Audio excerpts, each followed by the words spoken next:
Salam sejahtera Malaysia, denyut nadi suara rakyat bergema di channel ini.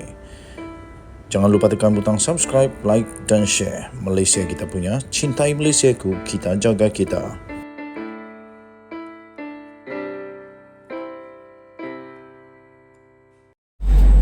Salam sejahtera Malaysia, berita terkini yang menggemparkan disahkan.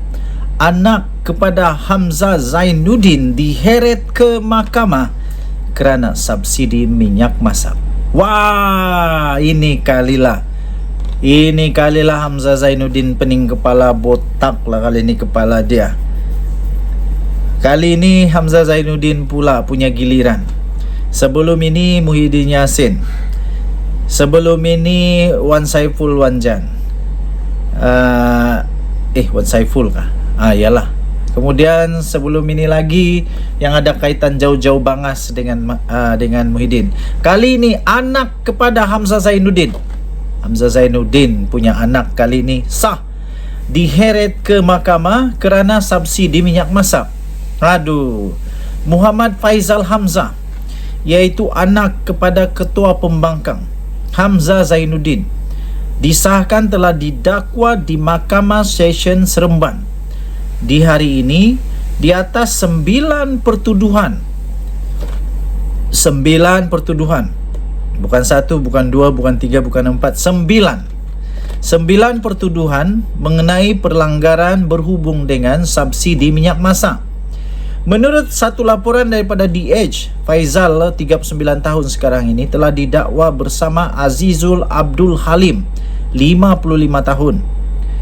Kedua-dua mereka adalah pengarah kepada syarikat Rimba Merpati Sendirian Berhad, pemegang lesen minyak masak Borong. Mereka telah didakwa telah memberikan maklumat palsu dengan telah memberikan maklumat invoice yang palsu mengenai penjualan minyak itu kepada syarikat peruncit tempatan yang telah menyalahi Seksyen 8-4 Akta Kawalan Bekalan 1961. Minyak masak adalah barang kawalan menurut akta berkenaan. Hamzah Zainuddin pernah menjadi Menteri Dalam Negeri semasa pentadbiran Perikatan Nasional.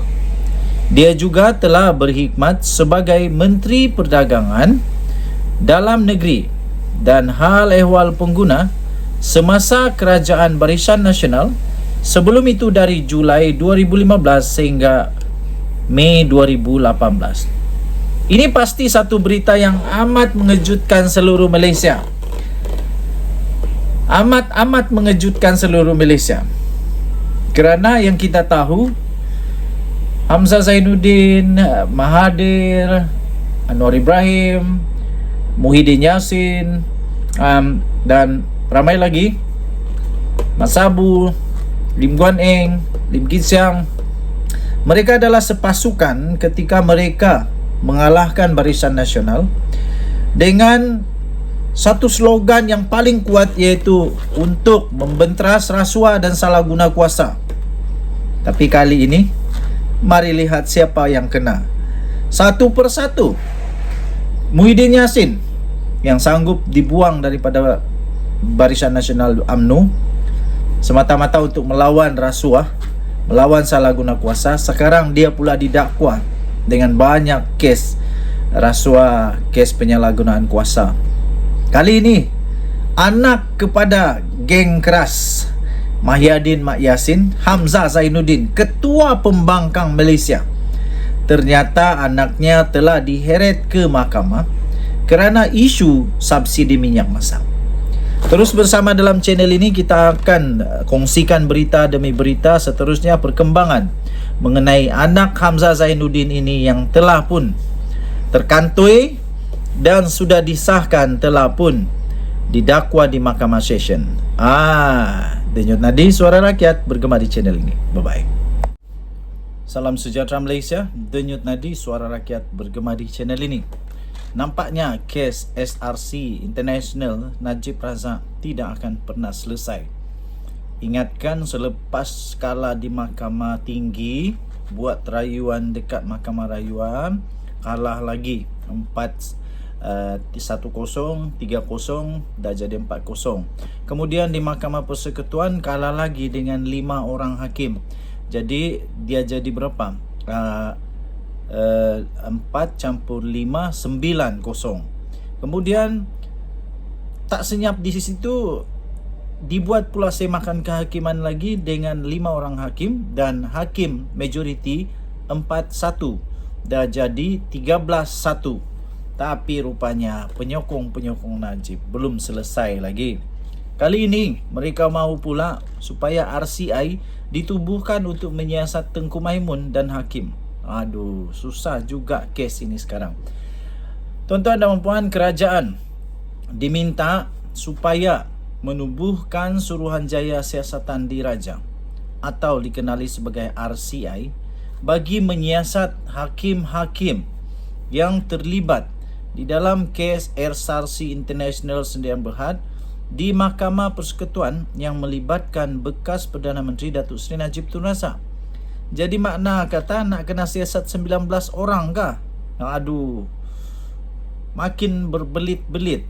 Tapi mungkin mereka adalah diorang punya sebab musabab. Tapi saya tetap di belakang kehakiman. Kalau hakim-hakim kata dia bersalah, saya tetap kata bersalah.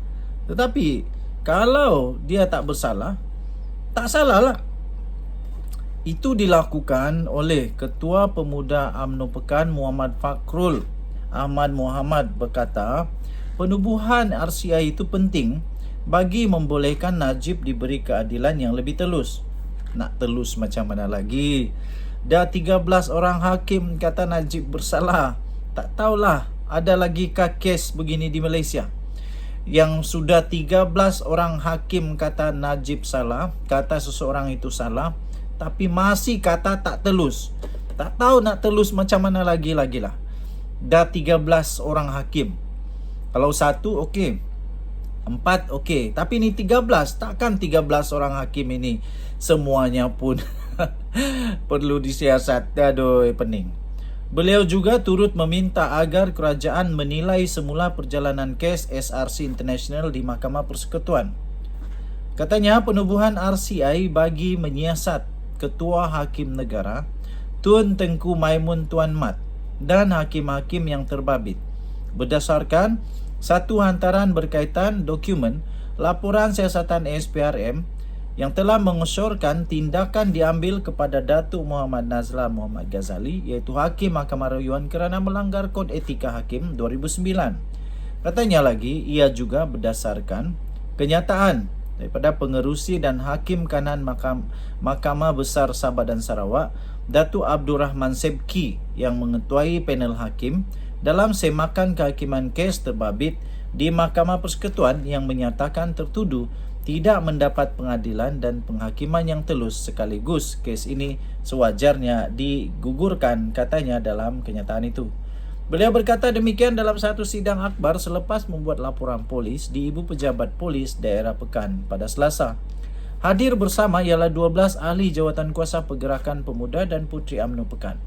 Mengulas lanjut laporan itu dibuat Muhammad Fakrul Ahmad Akmal berkata ia bagi membolehkan siasatan dilakukan mengikut peruntukan perlembagaan dan undang-undang sedia ada, sekaligus dapat melindungi integriti sistem kehakiman daripada negara daripada tercemar.